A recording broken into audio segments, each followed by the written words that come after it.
ಯೋಗೀಶ್ ಗೌಡ ಕೊಲೆ ಪ್ರಕರಣದಲ್ಲಿ ವಿನಯ್ ಕುಲಕರ್ಣಿ ಈಗ ಬಿಗ್ ರಿಲೀಫ್ ಸಿಕ್ಕಿರ್ತಕ್ಕಂಥ ನಮ್ಮ ಜೊತೆ ಮಾತಾಡಲಿಕ್ಕೆ ಬಸವರಾಜ್ ಕೊರವರು ಇದ್ದಾರೆ.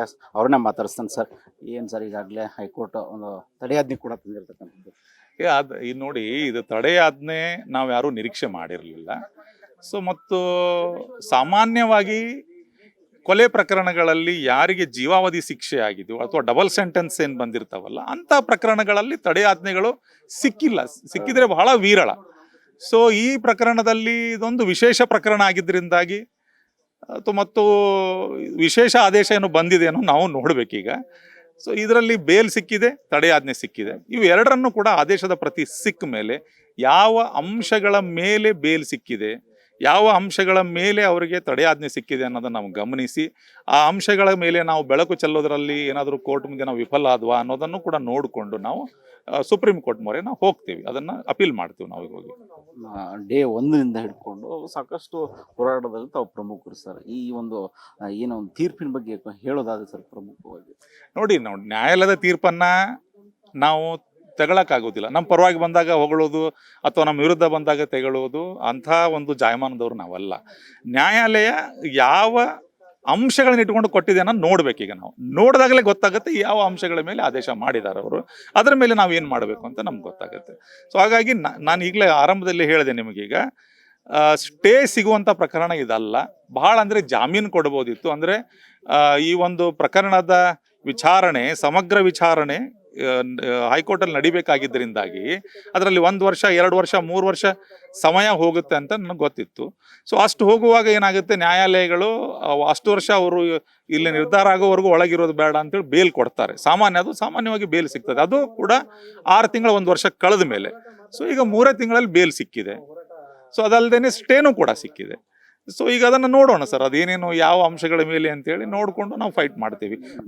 ಮೋರೆವರ್ ಏನಂತ ಕೇಳಿದರೆ, ಸರ್ಕಾರ ಇದೆ, ಅಧಿಕಾರ ಇದೆ. ಸೊ ಅವರು ಕೂಡ ಭಾಳ ಶಕ್ತಿ ಹಚ್ಚಿ ಹೋರಾಟ ಮಾಡ್ತಾರೆ ಅಂತ ನಮ್ಗೆ ಗೊತ್ತಿತ್ತು, ಮಾಡಿದ್ದಾರೆ. ನಾವು ಸುಪ್ರೀಂ ಕೋರ್ಟ್ ಹೋಗ್ತೀವಿ. ಈಗ ಸರ್, ಈಗ ಧಾರವಾಡ ಜಿಲ್ಲೆಗೂ ಕೂಡ ಪ್ರವೇಶ ಇರತಕ್ಕಂಥದ್ದು ಸರ್. ನೋಡಿ, ಧಾರವಾಡ ಜಿಲ್ಲೆಗೆ ಪ್ರವೇಶ ಅಂಥೇಳಿ ಮಾಧ್ಯಮಗಳಲ್ಲಿ ಬಂದಿರೋದನ್ನೇ ಕೇಳಿದ್ದೀನಿ. ಆದೇಶದಲ್ಲಿ ಏನಾದರೂ ಇದೆಯಾ ನೋಡಬೇಕು. ಯಾಕಂತ ಕೇಳಿದರೆ, ಕೊಲೆ ಪ್ರಕರಣದಲ್ಲಿ ಸ್ಟೇ ಸಿಕ್ಕಿದ್ರಿಂದಾಗಿ ಧಾರವಾಡ ಜಿಲ್ಲೆಗೆ ಬರಬಹುದು. ಆದರೆ ಅವರ ಮೇಲೆ 195A ಸಾಕ್ಷಿನಾಶದ ಪ್ರಕರಣ ಕೂಡ ಪೆಂಡಿಂಗ್ ಇದೆ. ಅದು ಟ್ರಯಲ್ ನಡೀತಾ ಇದೆ. ಅದರಲ್ಲೂ ಕೂಡ ಜಿಲ್ಲೆ ನಿಷೇಧ ಇದೆ ಅವರಿಗೆ. ಸೊ ಹಾಗಾಗಿ ಅವ್ರಿಗೆ ಬರೋಕ್ಕಾಗುತ್ತಾ ಇಲ್ಲ ಅನ್ನೋದನ್ನ ಕೋರ್ಟೇ ನಿರ್ಧರಿಸಬೇಕಾಗುತ್ತೆ. ಈಗ ಎಲ್ಲೊಂದು ಕಡೆ ನ್ಯಾಯ ಸಿಕ್ತು ಅನ್ಕೋ ಅಷ್ಟರಲ್ಲೇ ಮತ್ತೆ ಈಗಾಗಲೇ ಹಿನ್ನಡೆ ಆಗುತ್ತೆ ಸರ್. ಈಗ ನೋಡಿ, ಇದು ಈ ಒಂದು ಹೋರಾಟದಲ್ಲಿ ಆರಂಭದಿಂದಲೂ ಕೂಡ ಏರಿಳಿತಗಳು ನಡೀತಾನೆ ಇದ್ದಾವೆ. ಸೊ ಒಂದು ಸಾರಿ ಈಗ ನಮ್ಮ ಪರವಾಗಿ ಆದೇಶ ಬಂದಾಗ ಅವ್ರ ಅಪೀಲ್ ಹೋಗೋದು, ಮತ್ತೊಂದು ಏನಾರ ಆದೇಶ ತಗೊಂಡು ಬರೋದು, ಇವೆಲ್ಲ ನಡೀತಾನೆ ಇರ್ತದೆ. ಯಾಕಂತ ಕೇಳಿದ್ರೆ, ನಾವು ಹೋರಾಟ ಮಾಡ್ತಾ ಇರೋದು ಶಕ್ತಿವಂತರ ವಿರುದ್ಧ, ಅಧಿಕಾರವಂತರ ವಿರುದ್ಧ. ಸೊ ಇವೆಲ್ಲ ನಡೀತಾನೆ ಇರ್ತದೆ ಸರ್. ಈಗ ಎಲ್ಲೆಲ್ಲಿ ಯಾರ್ಯಾರು ಏನು ಶಕ್ತಿ ಹಚ್ಚಿರ್ತಾರೋ ಗೊತ್ತಿಲ್ಲ. ಈಗ ಬರಲಿ, ನಾನು ಅದನ್ನು ತೆಗೊಳ್ಳೋದಿಲ್ಲ, ಅದನ್ನು ಸ್ವೀಕಾರ ಮಾಡ್ತೀವಿ, ಹೋರಾಟ ಮಾಡ್ತೀವಿ, ಸುಪ್ರೀಂ ಕೋರ್ಟ್ ಹೋಗ್ತೀವಿ. ಈಗೇನು ಮಧ್ಯಂತರ ತಡೆಯಾಜ್ಞೆಯನ್ನು ಕೊಟ್ಟಿದ್ದಾರೆ ಅದನ್ನು ಪ್ರಶ್ನಿಸಿ ನಾವು ಸುಪ್ರೀಂ ಕೋರ್ಟ್ ಹೋಗ್ತೀವಿ. ಮುಂದೆ ಕಾನೂನು ಹೋರಾಟ ಯಾವ ರೀತಿ ಇರುತ್ತೆ ಸರ್? ಈಗ ಹೇಳ್ತಿದ್ದೇನಲ್ಲ, ಸುಪ್ರೀಂ ಕೋರ್ಟ್ ಹೋಗ್ತೀವಿ. ಕಾನೂನು ಹೋರಾಟನೇ ಮಾಡೋದು, ಬೇರೆ ಹೋರಾಟನ ಇದರಲ್ಲಿ ಈಗ ಬೀದಿಗಿಳಿದು ಹೋರಾಟ ಮಾಡೋಕ್ಕಾಗೋದಿಲ್ಲ. ಇದರಲ್ಲಿ ಕಾನೂನು ಮೊರೆ ಹೋದ್ಮೇಲೆ, ಆದೇಶ ಬಂದಮೇಲೆ ಕಾನೂನು ಹೋರಾಟನೇ ಮಾಡಬೇಕು. ಸುಪ್ರೀಂ ಕೋರ್ಟಿಗೆ ಮುಂದೆ ನಾವೀಗ ಸುಪ್ರೀಂ ಕೋರ್ಟಿಗೆ ಹೋಗ್ತೇವೆ.